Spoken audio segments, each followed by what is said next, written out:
Do I really have to do this?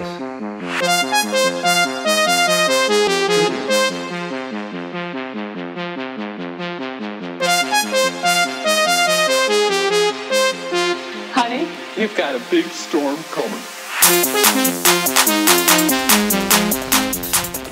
How are we doing? Haven't seen you in a while. Yep, it's another, I don't know, month or so. Really terrible, these things. Quite a lot's happened. Well, not an awful lot. I know one thing has happened. Winter's happened. Damn, winter's happened. But on today, when there's hardly a cloud in the sky, and you get to go out for a walk with the dogs like this, can't be bad, despite it being like, you know, 3 degrees. I had a comment back from someone that I know, you know, a real life human that watches my videos, and he said that I was out of breath a lot walking when I did the videos, and you know, thinking that I'm traversing this great big incline with the dogs, and when I pan around it's completely flat and I'm still panting out of breath. It's what they don't know is that I've frog marched through the village, you know, to get the dogs moving, to get them, because I know they're busting for a pee or a poo or whatever dogs do, and they're sniffing the floor or some shit. Anyway, so what's happening? We're getting geared up for Christmas. We're having our Christmas early because Helen and I are going to go to Cape Town in December, and we're not having the girls going to their respective parents, and we're going to go off and see my dad and my brother and my stepmother and my brother's family and everyone. Introduce Helen to the clan. Be good, see some sights. So we're having Christmas early, so we've started the whole thing early. So it kind of kicked off on Friday. We were at a Royal Institute Chartered Surveyors event in Leeds with a bunch of old mates, working mates, close friends, and Helen, of course. And yeah, I haven't had that much of a laugh in a long time, and it's good to get out with some of my mates. Like my closest friend, never been drinking with him. It was good. It's all well behaved, and but just jolly good fun.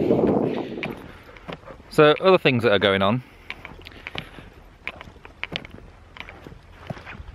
We've finally decorated the house for Christmas.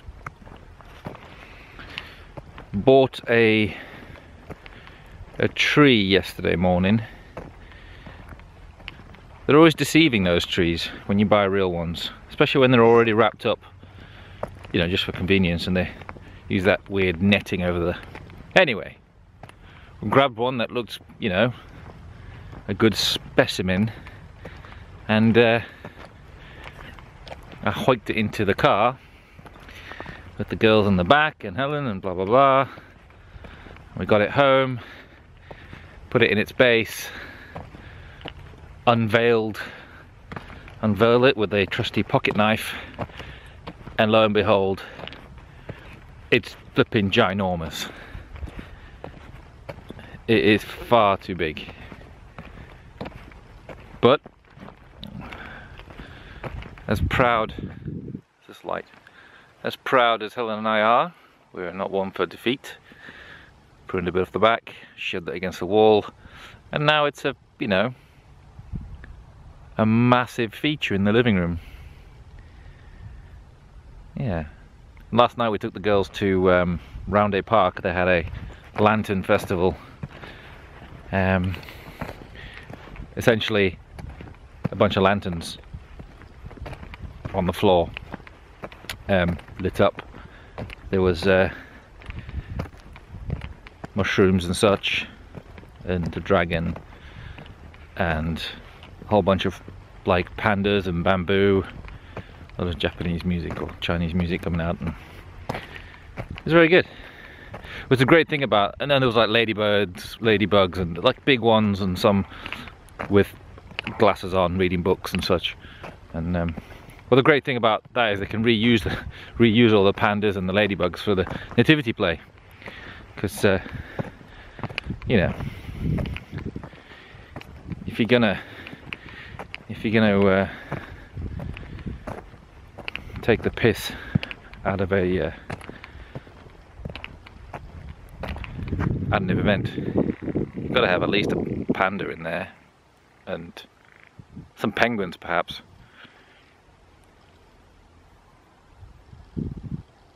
God, it's beautiful here.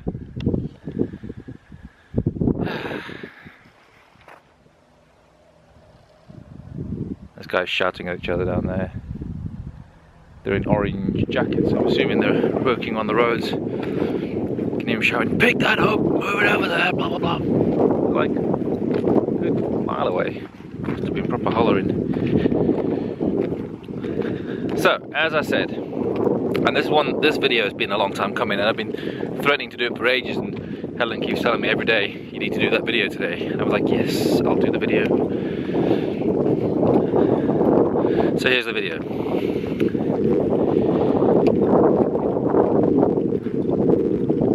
As you may know, probably some of you have seen some of my other videos, or one of my other videos on the Flying Seagulls, the Flying Seagull project that we met at the Carfest this year. And obviously we were massively inspired by them, and I've always wanted to do some things for them. You know, I've offered my design support, you know, I think Helen's offered support and all the rest of it, to you know, within our capacity. And I'm not one for charity. I believe that we've got so much responsibility at the moment to look after ourselves, to make sure our children are happy, and our, you know, our immediate family are okay, and you know, the people around us, our friends and whatnot, and our neighbours are happy. That sometimes, I know it sounds awful, but sometimes the plight of others on the other side of the world, you know, eludes us somehow, or doesn't sort of enter our sphere of thought. And despite the fact that the governments that we elect put them into, put these people at harm, or put these people at jeopardy over the seas, you know, and the media spin and blah blah blah. Anyway,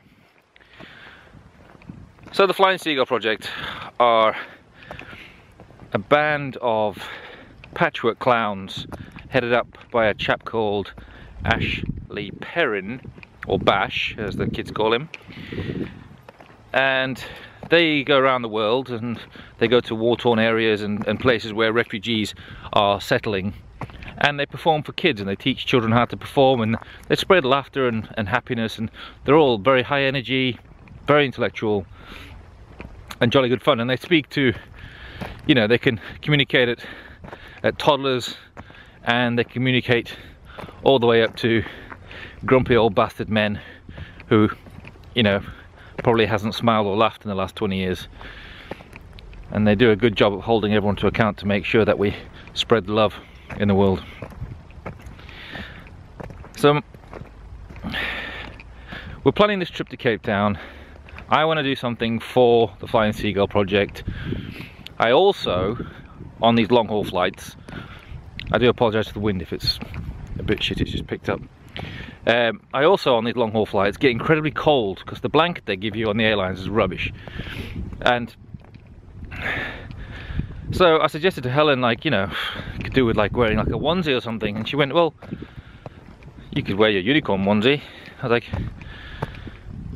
I could wear a unicorn onesie on the plane. So I would probably have only done it for a dare, but seeing as though the Flying Seagull project was in my head,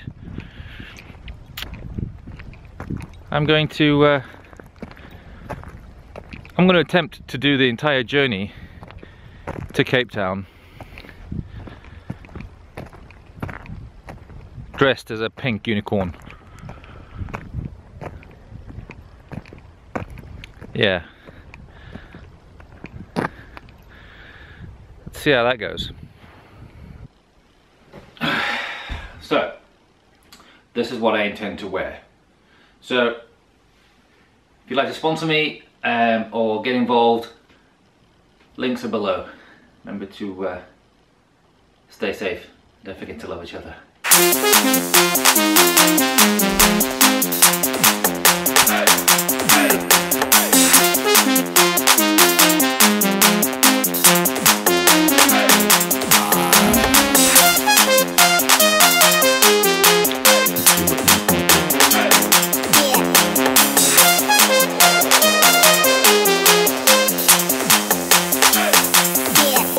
Probably dip it into my snout.